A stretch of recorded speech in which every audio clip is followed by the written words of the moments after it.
श्री गुरुचरित्र ग्रंथ अध्याय 27. उन्मत्त ब्राह्मणांना शाप व मातंगास पूर्वजन्म स्मरण. या अध्यायाच्या नित्यपठनाने व श्रवणाने गर्व नष्ट होऊन चित्त शुद्ध होते व विद्वानांचा छळ या दोषाची निवृत्ती होते. ओम श्री गणेशाय नमः. श्री सरस्वते नमः. श्री गुरुभ्यो नमः. श्री कुलदेवताय नमः. नामधारकाने सिद्धमुनींच्या चरणांना वंदन करून त्यांचे स्तवन केले आणि विचारले. श्री गुरूंनी त्या ब्राह्मणांना चारही वेदांचा विस्तार समजावून सांगितला. तदनंतर काय झाले ते मला सविस्तर सांगा.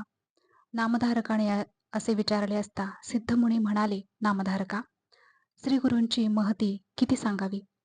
त्यांनी त्या मूर्ख ब्राह्मणांना समजावून सांगण्याचा खूप प्रयत्न केला. त्यांचे हिताहित कशात आहे हेही सांगितले, पण काहीही उपयोग झाला नाही. वादविवाद करा नाहीतर जयपत्र द्या हाच ठेका त्यांनी धरला. त्या ब्राह्मणांचा हा दुराग्रह पाहून श्री गुरु संतापले. ते म्हणाले, ठीक आहे, जशी तुमची इच्छा. दिव्यावर झडप घालणाऱ्या पतंगाप्रमाणे त्यांनी स्वतःचे अहित करून घेण्याचे ठरविले. त्याला कोण काय करणार. याच वेळी श्री गुरूंना दूर अंतरावर एक मनुष्य दिसला. श्री गुरु आपल्या शिष्याला म्हणाले, त्या मनुष्यास बोलावून आमच्याकडे आण. त्या शिष्याने त्या मनुष्यास बोलावून आणले.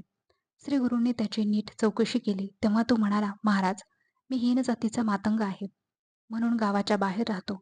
माझे पूर्वपुण्य मोठे आहे, म्हणूनच मला आज तुमचे दर्शन घडले.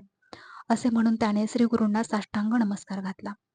श्री गुरूंनी एका शिष्याला आपला दंड दिला व जमिनीवर 7 समांतर रेषा काढण्यास सांगितले. त्या शिष्याने जमिनीवर 7 रेषा काढल्यावर श्री गुरु त्या मातंगाला म्हणाले, आता तू एक एक रेषा ओलांडून पुढे ये.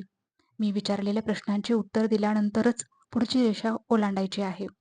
श्री गुरूंनी सांगताच क्षणी तो मनुष्य पहिली रेषा ओलांडून पुढे आला. त्याच क्षणी त्याला ज्ञानप्राप्ती झाली. श्री गुरूंनी त्याला विचारले, तू कोण आहेस, तुझी जात कोणती. तो म्हणाला, मी भिल्ल जातीचा आहे, माझे नाव वनराखा.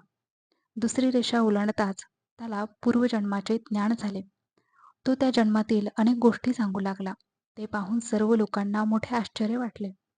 तिसरी रेषा ओलांडताच त्या मनुष्याला तत्पूर्वीच्या जन्माचे स्मरण झाले. तो म्हणाला, माझे नाव गंगासूत, मी गंगेच्या काठी राहत होतो. चौथी रेषा ओलांडताच तो म्हणाला, माझे नाव सोमदत्त, मी वैश्य आहे.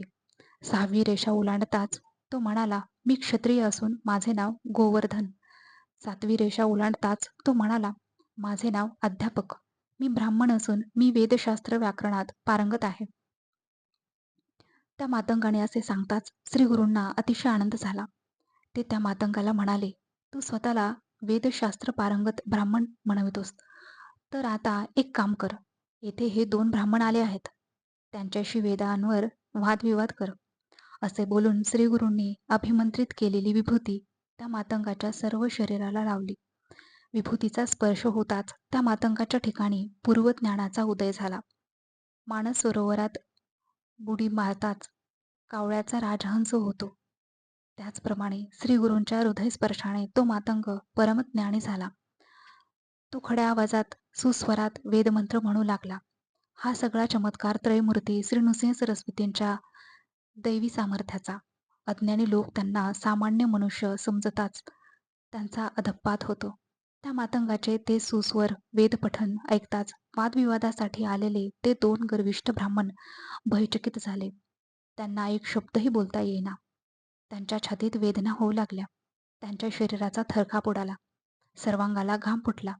त्यांनी स्वतःची निंदा करीत श्रीगुरूंच्या चरणांवर लोळण घेतली. ते श्रीगुरूंना म्हणाले, आम्ही अज्ञानी मूर्ख आहोत, आम्हाला वाचवा. आम्ही गुरुद्रोही ब्राह्मणद्रोही आहोत. तुमचे स्वरूप आम्ही ओळखले नाही. तुम्ही साक्षात शिवशंकर आहात. तुम्ही कृपाळू आहात. आमच्यावर दया करा. आमच्या अपराधांची क्षमा करा. आमचा उद्धार करा. त्या ब्राह्मणांनी अशी विनवणी केली असता श्री गुरु म्हणाले, तुमच्या अपराधांना क्षमा नाही. तुम्ही मदांध होऊन त्रिविक्रम भारतीला त्रास दिलात, त्यांचा अपमान केलात. अनेक ब्राह्मणांचा तुम्ही धिक्कार केलात. विद्येच्या गर्वाने उन्मत्त होऊन तुम्ही करू नयेत अशा अनेक गोष्टी केल्यात. आता भोगा आपल्या पापांची फळे. तुम्ही ब्रह्मराक्षस व्हाल. ही शापवाणी ऐकताच ते ब्राह्मण शोकाकुल झाले. ते उशाप मागू लागले. त्यावर कृपामूर्ती श्री गुरु म्हणाले, तुम्ही 12 वर्ष ब्रह्मराक्षस व्हाल. तुम्हाला कृतकर्माचा पश्चाताप झाल्यामुळे तुम्ही शांत राहाल. पुढे तुम्हाला एक ब्राह्मण भेटेल, तेव्हा तुम्ही शुक्ल नारायण असा शब्द उच्चाराल.